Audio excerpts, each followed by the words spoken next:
નમસ્કાર દર્શક મિત્રો, લક્ષ્ય ન્યૂઝ ચેનલમાં હું મેઘા અગ્રાવત આપનું હાર્દિક સ્વાગત કરું છું. આપ જોઈ રહ્યા છો લક્ષ્ય ન્યૂઝ. નજર કરીએ આજના વિગતવાર સમાચાર. ભૂરિયા ખાતે શ્રી 11 મુખી હનુમાનજીની પ્રાણ પ્રતિષ્ઠા યોજવા અંગે ગ્રામજનોની સભા યોજાઈ.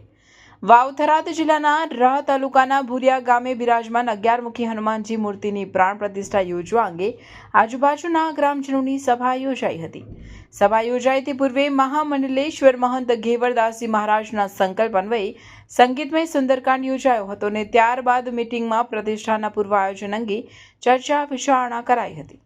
પ્રતિષ્ઠા 5મી મેના રોજ શરૂ થયા બાદ 9મી મેના રોજ શ્રી 11 મુખી હનુમાનજી મૂર્તિની પ્રાણ પ્રતિષ્ઠા યોજાવાની હોય ભક્તોને પ્રાણ પ્રતિષ્ઠામાં પધારી કાર્યક્રમની શોભા વધારવા હાર્દિક આમંત્રણ પાઠવ્યું હતું.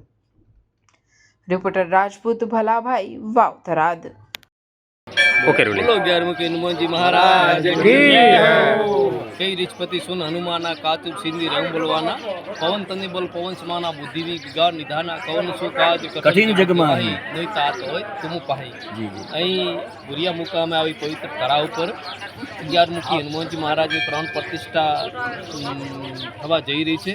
એમાં શાસ્ત્રી શ્રી વિક્રમભાઈ પ્રસાદ એમના દ્વારા અહીં ભવ્ય પ્રાણ પ્રતિષ્ઠા હનુમાનજી મહારાજની થશે અને પ્રતિષ્ઠાની અંદર 5 દિવસની શ્રી હનુમાનજીની હનુમંત કથા રાખેલ છે અને એ કથાનો લાભ લેવા, પ્રતિષ્ઠાનો લાભ લેવા અને મા બાપને ભૂલશો નહીં એ કાર્યક્રમનો પણ અહીં વિશાળ અને જબરજસ્ત રાખેલો છે. તો દરેક ભાવિક ભક્તોને, આજુબાજુના વિસ્તારના લોકોને અહીં કથાનો અને જે પ્રાણ પ્રતિષ્ઠાનો લાભ લેવા માટે જબરદાસ બાપુ પણ બધાની વાત કરી છે અને અમે પણ કરીએ છીએ કે દરેક કથા સાંભળવા, યજ્ઞનો લાભ લેવા બધા સૌ પધારજો.